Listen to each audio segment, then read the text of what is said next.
नमो नमः मित्राणि, मम नाम यशो मिश्रः।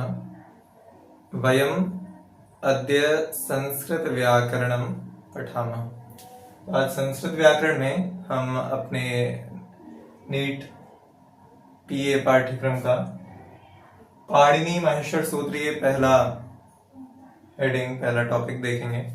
तो पाणिनीय माहेश्वर सूत्र क्या होते हैं? तो ये संख्या में 14 हैं और ये हैं अयोड़ ऋरिक एयोंग अयोच हयवर टिलण यमंगणनम झवई गड़दश जब गड़दश खप छटत चटदव कपय शशसर हल। ठीक है, 14 ये सूत्र हैं और इनके अन्य नाम भी कह सकते हैं हम। चतुर्दश सूत्र कह सकते हैं क्योंकि ये संख्या में चतुर्दश हैं। प्रत्याहार सूत्र कह सकते हैं क्योंकि इनसे प्रत्याहारों का निर्माण होता है जो आगे की व्याकरण संधि समास की प्रक्रिया में बहुत काम आने वाले हैं, उसको भी हम अभी सीखेंगे। और इन्हें शिव सूत्र कहते हैं क्योंकि शिव जी के डमरू से इनका प्रादुर्भाव हुआ। पाणिनि जी ने सुना और उसे लिखा। ऐसा कहा जाता है कि नृत्तावसानी नटराज राजो ननाद ढक्काम नव पंचवारम उद्धर तुकामा सनकादि सिद्धान एतद विमर्शे शिव सूत्र जालम। अच्छा, शिव सूत्र जाल भी कह सकते हैं। ठीक है, और इसके अलावा इन्हें वर्ण समामनाय भी कहते हैं। पाणिनि जी के विषय में एक सूक्ति है, ये नाक्षर समामनाय अधिगम्य महेश्वरात् कृत्स्नम व्याकरणम प्रोक्तम तस्मै पाणिनये नमः। तो समान वर्ण समामनाय भी कहते हैं क्योंकि इनमें सारे वर्ण आ जाते हैं, अभी उनको देखेंगे हम। और ककहरा भी कहते हैं सामान्य भाषा में। अब देखिए हम सारे वर्ण इसमें कैसे आ जाते हैं। तो पहले प्रत्याहार का सामान्य परिचय में दे देता हूँ। प्रत्याहार मतलब होता है किसी चीज को छोटा करना। जैसे सूत्र शैली है। सूत्र मतलब हो गया कि एक फॉर्मूला, एक छोटे से छोटी चीज में किसी को कहना। तो उसी तरह प्रत्याहार है। प्रत्याहार भी छोटे से छोटा किया जाता है किसी चीज को, मतलब जानकारी को छोटे से छोटे अंश में लिखना, यही जो है प्रत्याहार होता है। तो प्रत्याहार मतलब ये होगा कि जैसे मैंने बोला अल, ये आ शुरू का और ये ला अंत का, तो ये हो जाएगा आ से लेकर ला तक सारे जितने वर्ड इसमें लिखे हैं वो आ जाएंगे। ठीक है। अच्छा, एक जानकारी और कि ये जितने, अच्छा इसमें जो वर्ण हैं, ठीक है, जितने भी वर्ण दिए हैं जो अंत में दिख रहे हैं उनको विशेष रूप से देखेंगे। जैसे एड़ा का अंगा चा टा मा या श व या र और ला। ठीक है, इन सब में लगा है हलंत। ठीक है, तो इसका मतलब सामान्य मतलब तो ये होता है कि हलंत किसी भी अगर वर्ण में लगा है इसका मतलब वो शुद्ध व्यंजन के रूप में कहा जा रहा है। ठीक है, जैसे हम देखें का, ठीक है, इसको हम आगे और भी मात्राओं के साथ कह सकते हैं का, की और इसी तरह सारी मात्राएं लगा सकते हैं इसमें, छोटा वो बड़ा वो ओ औ ए सब। ठीक है, तो अगर हम इस का को देखें तो हम सोचें कि इसमें कोई मात्रा नहीं है, तो ऐसा तो नहीं है। इसमें छोटा आ की मात्रा है, ये इसको हम ऐसे कह सकते हैं का। ठीक है, इसमें छोटा आ की मात्रा आ जाएगी, है ना।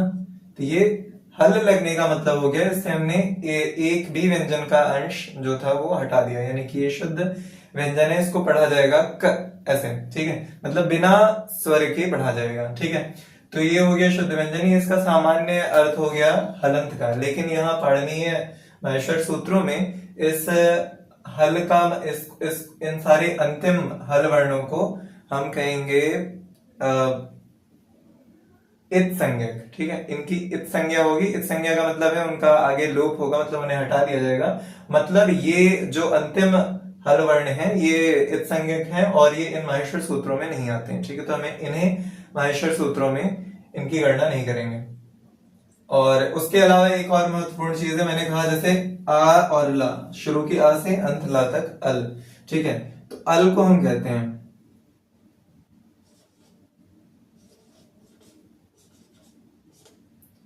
ठीक है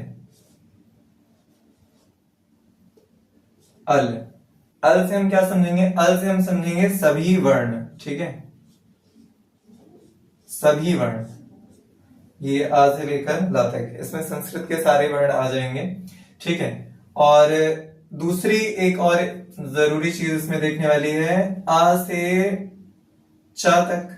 ठीक है, हम देखें तो यहाँ आ ई उ री री ए ओ ए ओ। ठीक है, जैसे ये जो आ है ये अपने सारे सारे उच्चारण स्थानों का छोटा मतलब छोटा बड़ा आ और दीर्घ आ सबका बोध कराएगा, इसलिए मतलब एक आ लिखने से वो सारे आ गए। तो ये यहां तक सारे स्वर हो गए, ठीक है।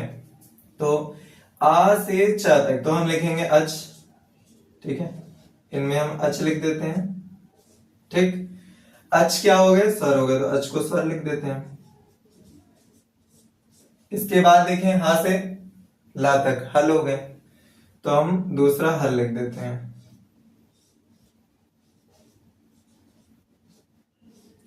ठीक। तो हल में सारे व्यंजन आ गए, ह या वर ल यमा अंगा ड़ना झ भ ग ड ध ज ब ग ड द ख फ छ ठ थ च ट थ क प श ष स और ह, ठीक है। तो ये हो गए हमारे व्यंजन,